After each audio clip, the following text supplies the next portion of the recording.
What's going on, guys? Welcome back to the channel. Today I want to talk to you about a topic that I think is extremely relevant and important in today's environment as we see the market cooling, okay? And that is why trading up or upsizing in a down market can actually be an effective strategy to help you long-term in your real estate journey. So it sounds counterintuitive to say like, hey, Emma, why would I move when the market's going down? But I want to go through an example today of, as long as you're prepared to be in the real estate market for the long term, why this could actually be beneficial. And I know it sounds somewhat controversial, but when we go through the numbers, I think it'll make sense to some of you guys. So before we hop into it, I would very much appreciate a like and subscribe. There is a link to my calendar in the description below. If anybody wants to get in contact with me, just book a call right there and it'll go directly to my line.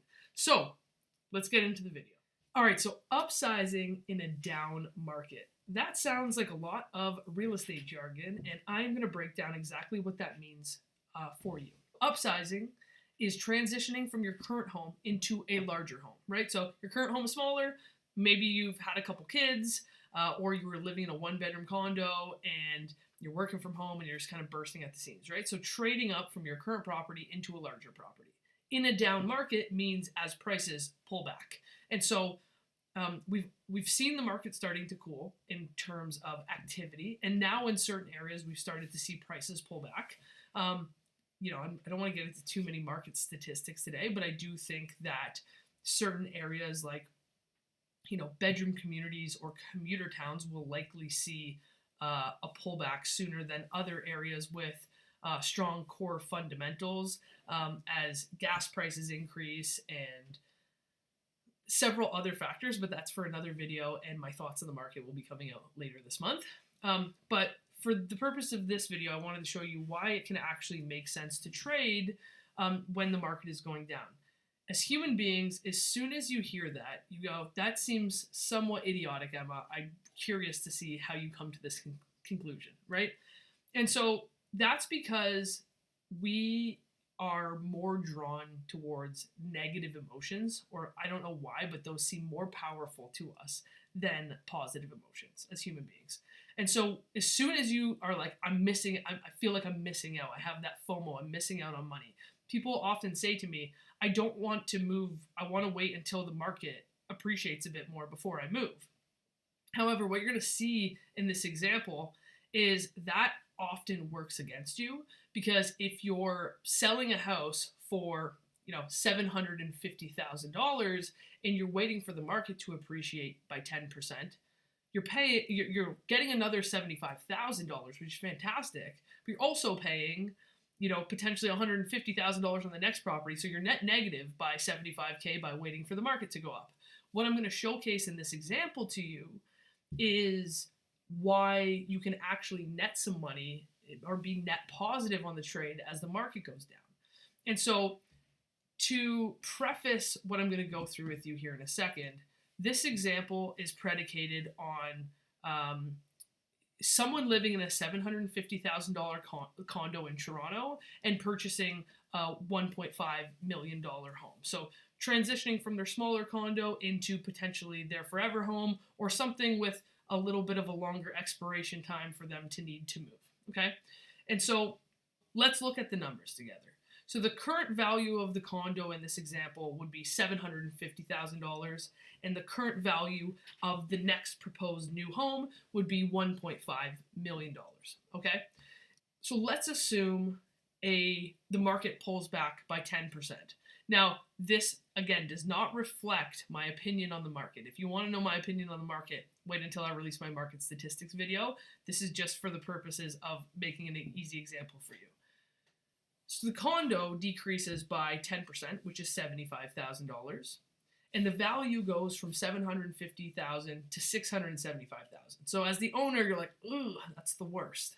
But as the purchaser, you go, well, my new home was worth 1.5, and now it goes from 1.5 to 1.35 because it's decreased by 10% as well. So you're net positive by $75K just instantaneously on making that trade. Now, that's if we look at just those two numbers alone. But there's two other variables that come into effect where you actually save money, which is going to add almost another $10,000 to this. And those are commission reductions. So in this example, I'm assuming a 5% commission to sell the condo, okay, because that's standard in Toronto. So your commissions that you would be paying would go from $37,500 on the $750,000 sale price to $33,750 on the $675,000 sale price. And I haven't factored in HST here, but we'll say $3,750 is what you save on the commission of selling your property at a lower value, okay?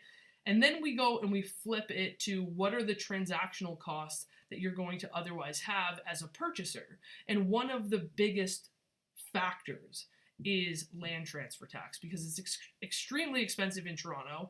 Obviously, if you're not in Toronto, the numbers are going to differ for you slightly. But in this example, your land transfer tax is reduced from $52,950, so $53,000 to $46,950, so $47,000, and that also saves you another $6,000. So if the market has decreased by 10%, and we're assuming that it has pulled back, the exact same amount for both properties, you're actually net positive on all of the components that go into the transaction or the trade of real estate by about $85,000. Again, I haven't factored in HST, but you would have to pay HST because it is considered a good or service in Ontario, and so that's a factor that you do have to take into consideration when paying commission. Now, I know I'm going to get some flack in the comments because some people are going to be saying, how dare you speak about this when there's some uncertainty in the marketplace, and some people think we're in a recessionary environment and inflation and yada yada yada. But I'd like to just mention that we are human beings, and regardless of where we're at in the economic cycle, people have their own personal situation that they need to take into consideration, and they may need to move, right? And so it's not always doom and gloom. This is just one component to help people understand that it's not always a terrible time to make a trade when the market is going down. And there's also a ton of millennials that will probably watch this video that are looking for when is the right opportunity for us to transition out. Where I think this actually gets really interesting is for those that are looking to transition out of a condo into freehold property with a potential secondary dwelling for supplemental income, to hold that property for them and for their future families in the long term, so they don't have transactional costs of trading again in the future, where they go, cool, we're net neutral on our monthly expenditure, so it's not costing us any more money to go from the $750 condo to the $1.5 million house because we have rental income in the basement. And then when we actually have a purpose for that additional space, we can ask the tenant to leave thereafter, and we can take occupancy of the basement suite so that we have a kid's playroom or just like additional square footage without having to pay land transfer tax again, right? Or commissions again, because it's super expensive to trade real estate, as you've seen. So I think there are opportunities there. I totally understand the uncertainty of the marketplace, and I don't think that this type of scenario works well if you have a short-term outlook or vision on your particular geographical region or the marketplace that you're in. I'm bullish long-term on Toronto. There's going to be tons of videos that I'm going to make about why I'm bullish on Toronto. If you feel bullish on the long-term growth of Canadian real estate, or you feel bullish about your particular market, then, regardless of what happens in the short term for real estate prices, as long as you're prepared and you have the, income or job security and you're willing to ride this out over the long term, then this presents an opportunity for you. If you don't believe that and you're comfortable in the place that you're in right now and you don't have any desire to move, then don't take this into consideration. It's as simple as that. But I'm going to wrap it up there, guys. Really appreciate you guys kicking it with me for the video today. And I hope that you found some value in this. Channel's relatively new and would very much appreciate a like and subscribe if you found any value here. And I look forward to seeing you guys in the next one.